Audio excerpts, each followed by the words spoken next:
So, this is the first episode of the LUBATS podcast, and today we have our board gaming officer. That is your title, isn't it? Yeah, board game officer. Cool. Peter. So, Peter, how are you today? Yeah, I'm doing well. Bathing in our victory from Roses yesterday. Yeah? That was good stuff. So I was not there. I mean, I was running a board game social, but it went well. No, fair enough. We did extremely well. Um, some people have said it was a complete sweep. So, Yeah. I'll start with the first question that I've got today. What are some of your favourite board games at the moment? Yeah, okay, that's a good question. So, favorite board games at the minute. I mean, obviously, with board games, if you've been playing board games for a long time, the games that you enjoy kind of come and go. Like I know there's some games I'll play for a bit, really love, leave them for a bit, come back. So currently, what I'm really enjoying, especially at the Society, it has to be Blood on the Clock Tower. I know you've played this with me. We were playing it yesterday. We've been playing it every day for weeks at the Society. Social deduction game. I would say probably the best social deduction game. I don't know if you would agree on that. I don't know how much else you've played. I have on when I went traveling, I played Werewolf quite a bit. So I'm well, that and Blood on the Clock Tower kind of like similar. I would say Among Us. Yeah, for sure. I I really enjoy Blood on the Clock Tower for the same reason I enjoy this, like loads of stuff like that, because especially in the socials that are now running on Saturdays and stuff, you meet people and it's more like, especially with like the hobby and socials. Yeah, people talk, but you don't really kind of like, you kind of feel like you meet more people and you get to know them more. And No, yeah. No, I completely agree. Social deduction games are a great way to like meet people. Like like yesterday we had people from wargaming, people from card gaming, people from York, all playing together, having a great time. At the hobbying socials, we get the painters involved, even if they're not board game people like yourself. You can get involved and play it. Yeah, it's so good, and it's such a good game. Like so many of those games have the issue of like you get knocked out and you can't play anymore. But Blood on the Clock Tower, you play the whole time. Yeah, it's so good. Such a good game. it's so really like well written as well. Like I think like it's crazy how, and I think I've played three of the scripts, and I don't know how many other ones there are, but like each character that you get, you actually kind of like get into that role. I think because like the descriptions that are written on the page, I think it's crazy. The rules are so good. They're as like someone who runs the game, it's so easy to run, so easy to get into. And it's every role you draw is exciting and it's different each time, right? Like you can have completely different games with different roles and stuff. It's such a good game. The board as well, like the grim. Is it the grimoire? Yeah, the Grimoire. Yeah, what you used to run it. Yeah, no, it's so so cool. Yeah, it's such a nice production. It is definitely the kind of game that due to the price tag and the fact that you do want quite a few people to play it, is the perfect thing for a society to get, as opposed to like just a person. But it's a very good game. I'd say like if so I know back at home I play D&D with my friends. It would be the kind of game that like everyone would pitch in a bit to buy. For sure. But I do agree with what you're saying about it is quite an expensive price tag for like, I'd say like a family to buy, if you know what I mean. Yeah. I think it's the kind of thing where you want to have a regular group for it, and then that regular group can get it together. And that's the perfect kind of thing. But yeah, I guess should I talk about some other games that I've been enjoying? Yeah. So I mean that's like social deduction, big game. Generally, as a gamer, I'm more of a Euro gamer or a kind of war gamer. Not wargaming in the sense of like miniatures wargaming, but like those kind of games. So can you tell me what a Euro game is? Yeah, amazing. So a Euro game is, you know what? I can try and explain it. I can also look up the Board Game Geek definition. Board Game Geek, for all you people out there getting into board gaming, is the best website ever. loads of information about board games and related things. Basically, a Eurogame is, I mean, it originates its games that were originally made in Europe, traditionally Germany. Yeah, so if we're looking at Board Game Geek, player conflict is indirect. It's often kind of about engine building, so kind of building up kind of a resource management type game. Like classic games, think like maybe Ticket to Ride or Catan. I mean, Catan is the big Euro game, so kind of gathering resources, building up things to get you more resources. Often kind of have multiple ways to score points.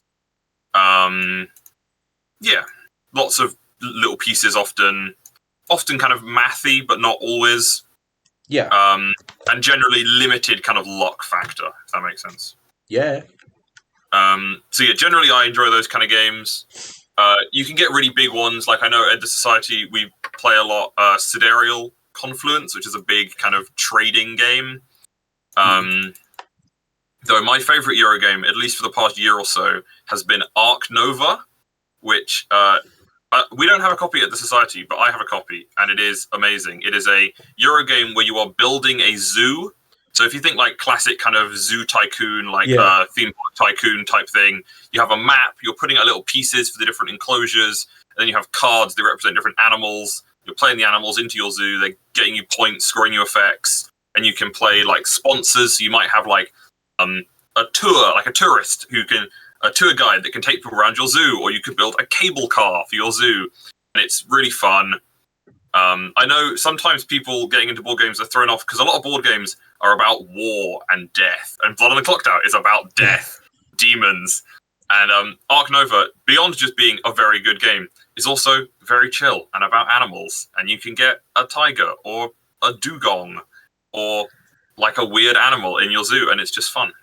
That actually sounds like, from someone like myself, I'd consider myself a very casual board game player. Like, I've played Catan with my family, and like Pandemic and stuff. That sounds like a game I would quite like to sit down and play with my family, like when I come home from university or something. But also for sure. a game that like I can envision playing at a social or something, and just having less stress almost. For sure. I mean, that is one of the big things with Euro games, and like Pandemic is also a classic Euro game, is that idea of, they're very chill. It's not like I'm going to, scheme for hours and destroy your entire game. We're both, especially with like Ark Nova, we're both doing our own game. It's almost solitaire. We're competing for some things, but we're both like building our own thing and trying to be the best at doing something, not trying to destroy other people's things. Yeah. Which is, it's really nice. Yeah. So that's another game. I will say one more game that I've been really enjoying, and is a bit more mean, but is also very cool. And if you've been at the Society, you've definitely seen this. There have been nights at the Society where this has been being played 3 or 4 different tables, is Root. Right? I'm not sure if you've heard of Root. I've heard a lot about Root. When I got my exec position, when I made that first post, I was told to put Root stuff on the original post. Yeah. Root, I mean, Root, the Vagabond from Root is currently the LUBATS board gaming logo. Root is amazing. It is a war game, so think like Risk. You've got troops on a map, but all of the troops are woodland creatures, and you're fighting over this woodland area, and it's all very kind of nice looking. The artwork is amazing. Mm-hmm. But actually, at its core, it is a really brutal strategy game. But it just looks so amazing. Mm-hmm. And like, even if you don't want to play the game, I would actually just look up the artwork, and the artwork is so nice. But yeah, that's a great game. That's a great game, and definitely one that, if you come down to the Society, people will teach you, because it's great. Is it easy to pick up?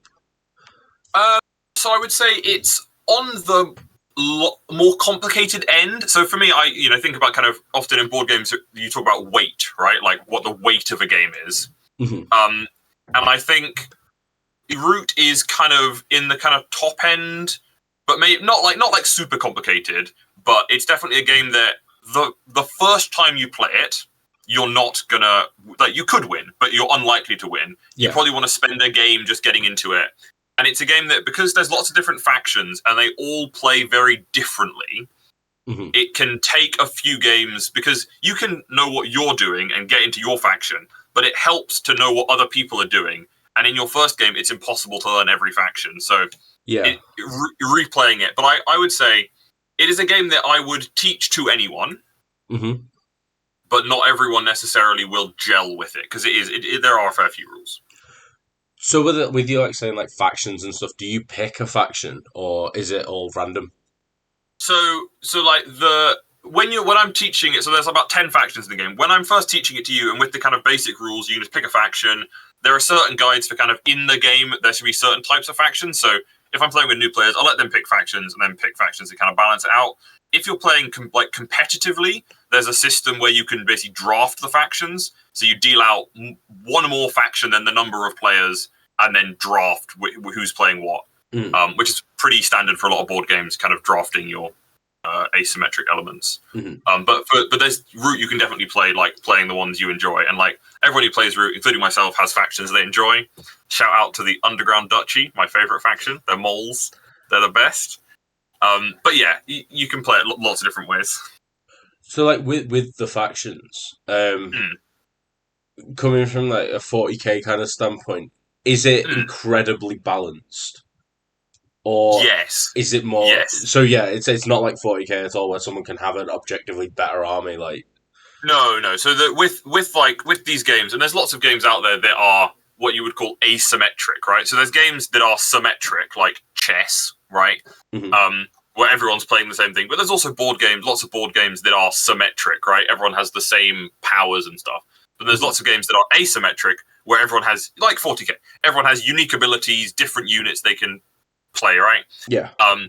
And generally, at least in good board games, the objective is for them to be balanced. Whereas something like 40k, in theory, the objective is to be balanced, but like it's not really, if that makes sense. Yeah. Like the objective for 40k is to have cool models and have a semblance of balance, but whatever. But yeah, with Root and like most good asymmetric games, all the factions are balanced. Yeah, and you can play them in most combinations, and it can be good. And like I've seen people win, and I have won with most actions in Root. Fair enough.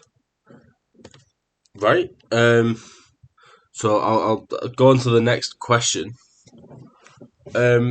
It's more of a general question that I'll be asking each person in the upcoming weeks. What are your favourite things about the society as a whole? Favorite things about the society? Okay. Well, first of all, I love that. I love how easy it is to like organize games, and especially with board games, the fact that you don't even need to. Like, you can totally just turn up on the night, and there'll be 4 or 5 games going on. And if you go over and say, "Oh, can I join in?" I've never had anyone say, "Oh no, you can't join in." Everyone is always super welcoming and willing to teach and let people play their games.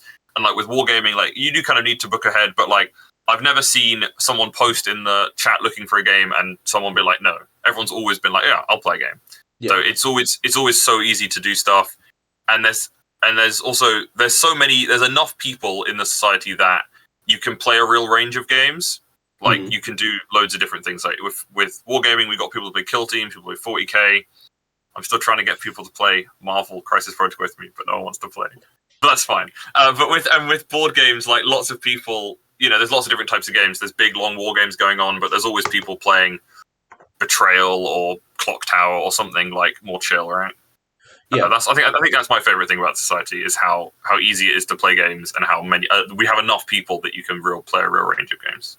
Yeah. So as an exec member, do you have any plans for big future socials? And by this, I mean not necessarily just the Saturday board game socials, like a potential, I don't know, competitive board game kind of thing, or like the span of a few days, something like that. Yeah, so I mean, currently the board game bit of the exec is really we're getting Saturday socials to be running every week, and we're trying to get the board game loan system up and running. But then once we're done with that, so we have had talks for a while about doing a tournament. Mhm. The thing with doing a tournament, and this is something that's really good about board games, normally is bad for tournaments, is that everyone doesn't need their own stuff, right? Yeah. Like with war games, you can't really do wargaming unless you have models. Like people can borrow them, you can borrow them or whatever, but like it's a pain. But with board games, you just need one person to have it and everyone can play it, right? Mhm. But that means if we want to do a tournament for a specific game, we need like multiple copies, Yeah. which we don't have. So there's been discussion about doing a root tournament or something else. It will probably be root if we do a tournament.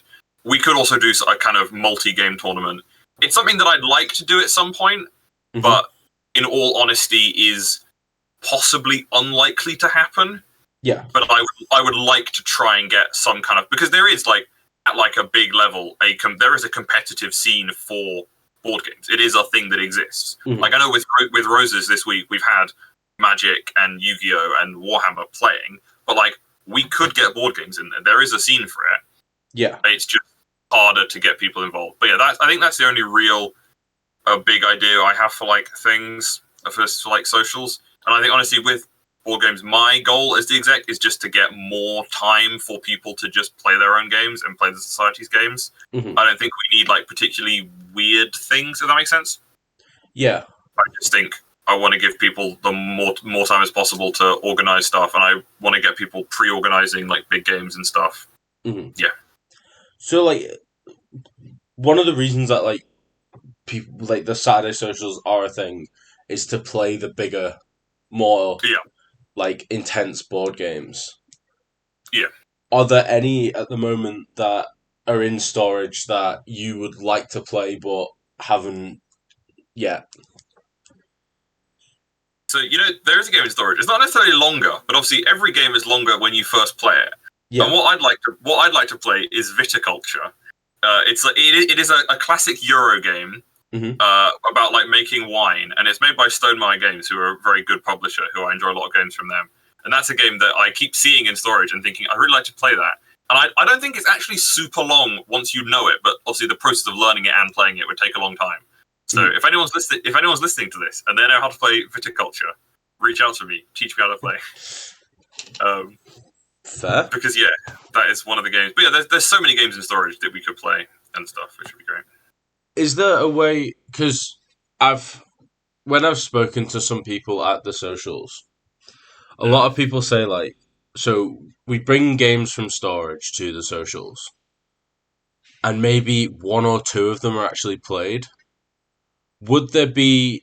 Because I know like I don't think I'd be wrong in saying a majority of people actually bring their own board games to the socials. Would there ever be like a day where we I don't know if we say like, oh, you can't bring your own game or something, and like just to access what we have in storage. Do you know what I mean? I think what's nice about board games is people sharing what they like, and often like generally when you sit down and play a board game, not always, but most of the time, one person will know how to play it and they'll be teaching other players, right? And that is difficult with what we have in storage, but not impossible. Like often we have games that people really like. And I would say most times when we bring stuff from storage, on an evening of board gaming, there will be maybe 3 to 6 games going on. Yeah. Maybe less if we have a big game like Clock Tower going on, but generally it's like 3 to 6. And I would say we consistently have 1 or 2 of those games being games from storage. And this is like what I said earlier about kind of going through phases, and like you'll play a game for a while and then leave it for a bit. There are games that are in storage currently that are getting loads of play. So like Betrayal at House on the Hill, this entire year that I've been here, that has been out pretty much every week. The Captain is Dead that we got recently has been played a lot. And I think we have some games in storage that have been there for a little while and haven't been touched. And that is why I want to get the loan system going, because if you're there on a Monday and you think, okay, I have this 4-hour window, I don't have time to learn a new game and play it. But if you're able to, so like, and if you see a game in storage that you think is cool, but you don't want to learn it on the Monday night, but if you're able to take it away from the society, spend a bit of time with it, learn it, read through the rule book, and then play it in your own time, that can be a lot easier. And then hopefully people take the games away, learn them, get into them, and then bring them back to society and play them with us. But no, I don't think there's any real need or want to kind of limit people's access to non-society games. I think. Mhm. I think we just want to encourage people to access the storage outside of the times, which is why the loan system is really important to me. Mhm. Are there any games that you think that we have in storage would just never get played at all? And if there are, what like is there a way that we could potentially get rid of games to make space for other games or something like that? So generally, I'm against the idea of kind of getting rid of games because I think, and I have with my personal collection, I've found there have been games that I've not played for years, and then I've kind of rediscovered them and got back into them and played them again. So generally, I think if a game's not being played, it hasn't been played for a bit, keep it around, and people might get into it. You know, some people might join the university next year, and that's their favorite game, and they want to play it, right? Yeah. I will say, as a counterpoint to this, whilst I was doing the audit last term, I did find in the bottom of one of the boxes we have a copy of Disney Frozen Ludo, and that is never going to be played. So if someone would like that, they can have it. But in terms of the hobby games that we have, no, I think I just want to give people options, right? Keep them around. That's what I more meant. Like, are there any just like crazy not necessarily? Yeah. No, there's some weird stuff in storage. We have we have Disney like Frustration Ludo. There's some like weird W.H. Smith's like trivia game. I think that's also Disney themed. No, generally pretty much everything we have. Also, whilst we were bagging up games to loan them out, we found we have a big bag of marbles in storage. Oh. So if anyone has any fun games you can play with marbles, come along and teach us. So, there is the game of marbles. There is the game. I don't. Do you know how to play the game of marbles? I do actually know how to play the game of marbles. Oh my god! Okay. Unironically, come along and teach me how to play marbles because I never played before. It's very simple. It's something I used to play with my grandma because we had a lot of marbles. It's yeah. And there's like other things that you can do with marbles. There's another game where you have like these spiky things and you've got to like catch them or some. I know how to play the base game though. Yeah, amazing. Yeah, no, so yeah, we have marbles and stuff, but like we've got space in storage for a bag of marbles, like you know. Yeah. It's kind of fun. So the last question that I've got is quite a big one. Okay. And it is so. For me, personally, when I think of board games, I think of like Christmas time with my family, playing very, very casual board games, stuff like Cluedo, Monopoly, like the I wouldn't say big ones because obviously there are like big other game like Euro games and stuff like you said. Would there or is there like a market for these kind of very casual games in the society or not? So what you're saying is there for people who have only played those games or are only interested in those games, is the society kind of the place for them? Kind of, yeah. Like how much would somebody who's only ever played like Monopoly enjoy the society? To be honest, I think they could really enjoy it. So I personally, those games generally like kind of Hasbro family games. So I consider myself a pretty die-hard board game collector, right, and like player. I've played loads of games. I go to conventions and stuff, but I still consistently will play and enjoy Monopoly, right? Like I play with my family. If I stand by the fact that if you can play and finish a game of Monopoly in like under an hour, which is totally possible with people who play it quickly, it's not a bad game, right? It's quite fun. And I think there is totally like a lot of those games are quite fun. You know, they're not bad. They're a bit of fun. But also, I think if you play those games and enjoy those games, a lot of what people would call like hobby games, or like I guess some people would call like proper games, but like you know, like hobby games, are just kind of. You can find games that are like them, but just kind of a bit more advanced. So like if you like Monopoly a lot, maybe you like kind of the money element and the resource management element. So maybe you'd like something like Catan or Ticket to Ride, you know? Mhm. If you've played something like Werewolf or just like Mafia with like a deck of cards, maybe you would enjoy something like Secret Hitler or Blood on the Clock Tower. Mhm. So I think there's definitely a space for those games in the society, and I think I'm not sure we have copies of like those kind of games. I think we do some of them, but like if someone came along on a Monday night with their copy of Monopoly and was like, "Do you want to play Monopoly?" I would play Monopoly with you, you know. Yeah. And I'm sure there'd be people at the society who will play Monopoly with you. And also, I think that is anyone who has played and enjoyed those games can play and enjoy hobby games as long as they have the right teacher, right? As long as they have someone who Yeah. can actually get them into the game and teach it well and tell them kind of really onboard them in a good way. I think there's definitely space for that. And honestly, even if you've not played those games before and you think you'd enjoy them, I think you can really get into hobby games. Like I know with my flatmates this year, a lot of them had never played any games before. One of my flatmates had never even they didn't know a deck of cards. Like we were playing cards and they're like, "What is the J mean? What is the?" I was like, "Oh my god, what's going on?" I know it's ridiculous, but I have now taught them games and they love it. Like they literally they were playing Disney or Marvel Villainous. They were playing Marvel Villainous with us last week, and that's like a proper hobby game, you know? Yeah.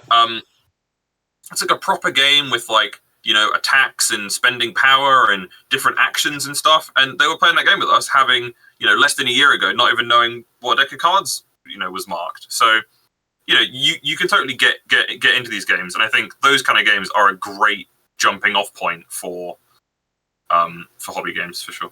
Mm-hmm. Yeah. Yeah. So like with that as well, like would you ever potentially run a social where it is a lot of just those casual games, maybe potentially like a very chill like evening or something, not necessarily on the Monday when the actual like hobby games are being played, like a Saturday or something where it's just like we're playing really chill games, potentially like tea and coffee, just having a chat and playing these really I want to say arbitrary. Um, That's yeah. an interesting idea for a social for sure. I think I think that's definitely something that could be interesting. Yeah, kind of like like tea and coffee in a games. I think that could be very interesting to do either around freshers or kind of in collaboration with a different society. Because I know in the past we've kind of lent out our games to different societies, and I know as I'm part of the theatre society, and I know they've been talking about doing some kind of board game socials and stuff. And so I think getting people who aren't necessarily part of the society involved would be a good way to do that, if that makes sense. Yeah, no, doing that in collaboration with other societies, and playing the show games. Also, we could do so. What as I said, I'm a big Monopoly enjoyer, and me and my family play because we have many different sets of Monopoly. We play what we call 3-board Monopoly, where you take 3 Monopoly boards and put them corner to corner and play that. And genuinely, that is quite fun. It does take a long time, but doing stuff like that where you play these classic games but with kind of you play them with a bit of a twist or with like some extra stuff added in could be a really fun idea for a social for sure. Kind of rediscovering like classic Hasbro games could be very fun. So how does 3-board Monopoly work?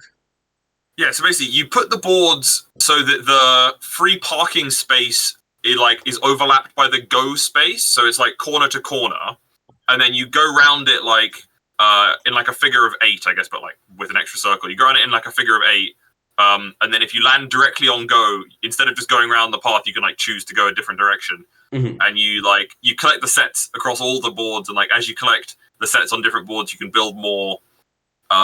It's quite fun.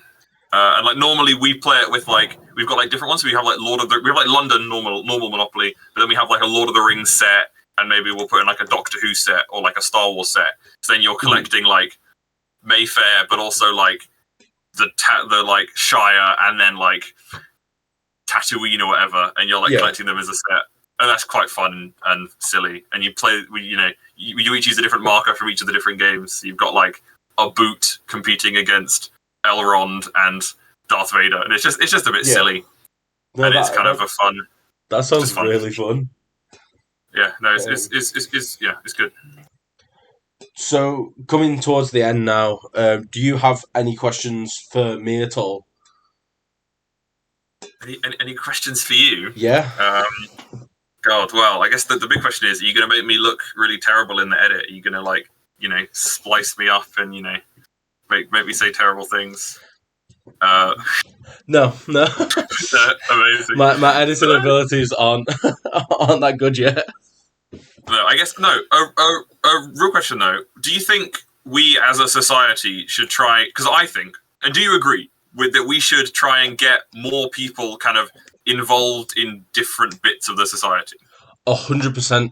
It's why I am making this podcast. It's why it's something that I really want to do. It's because I want to publicize.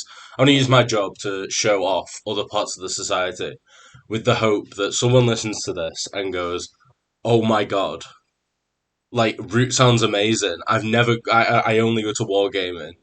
Root sounds Yeah, really good. I could potentially get into that and then actually go to the other parts of the society. Like that is the main yeah, goal of this podcast. yeah. Um, So yeah, I no, that yeah. I No, do go, think go. other parts of the society are not necessarily bigger than others, but more like seen, if you know what I mean. Like with Roses, obviously it was wargaming and card gaming. Yeah. Um, and obviously like there was the stuff about like getting into Roses and stuff, and it was quite hard for the president to do that. Yeah.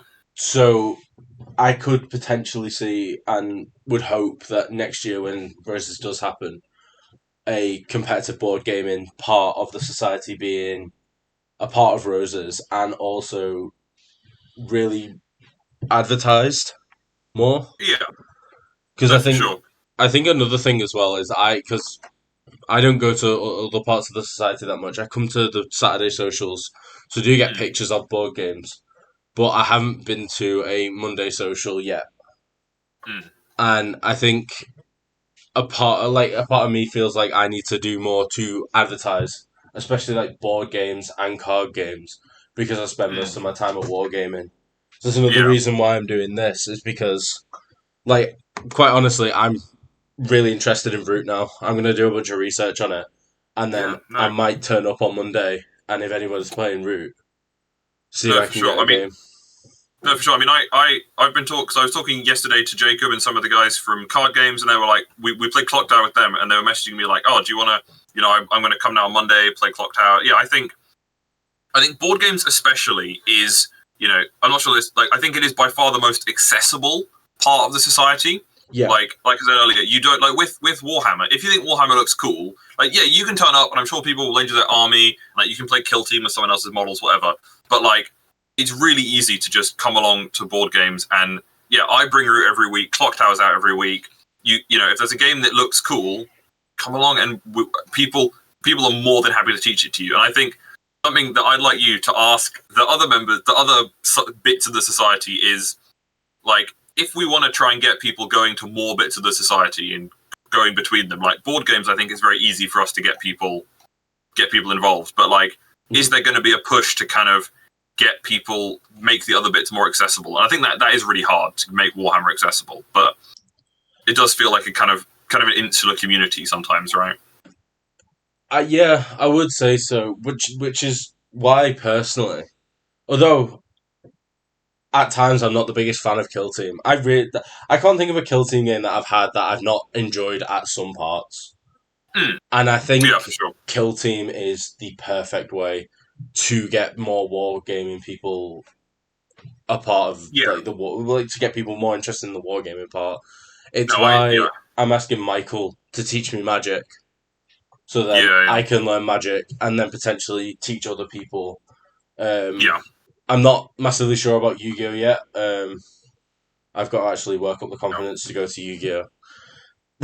Yeah, yeah. I think adding on what you said about Kill Team, I think skirmish games in generally, i.e., games where your team consists of not very many models, is like a good thing. And I think what I'd like to see is kind of a slight cultural shift in the society to like it being more acceptable for people to get involved with no models and Mhm. people like lending them models and letting them like essentially bringing like I myself own a few kill teams. Also for Crisis Protocol, my main game, I own like 4 teams. Like Mhm. cause on a Monday night for board games, I will pick out some board games off my shelf that I'd like to play, bring them along, and see who wants to play what. I would Yeah. like it. I would like to be able to go to wargaming with multiple teams for a game and be like, "Hey, does anyone want to play this game with me?" Yeah. You know, I think that would be really cool. Even if you've not played this game before and you don't have figures, I will let you use my figures. Mhm. You're right, and like we can play this game together, and I'll teach it to you. Or if you've played it before, you can try out a different team and stuff. I think that would be really cool, and obviously that's a lot easier with a skirmish game because it's I've got 4 or 5 teams for Crisis Protocol, and that's like 30 models. Whereas my Mhm. Gene Stealer Cult army, 30 models is like 50 points. Yeah. So, I know the pain. I've just got into sisters and yeah.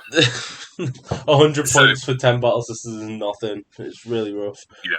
So yeah, I'd love to see some some advertising for wargaming and for Magic for people who don't own anything. A real onboarding for people to come and get involved. Mhm. I think that'd be awesome. I think that'd be awesome. Yeah. No, I fully agree with you on that. There was talk, I think, at one of the elections of potentially having a society army for Yeah, for wargaming. sure. For sure. And I think it was something like Space Marines that would just be easy to someone to Yeah. pick up.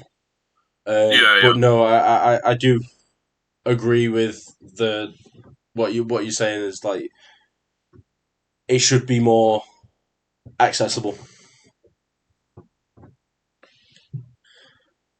But yeah, um, so yeah, that is pretty much the end of what I have left to say.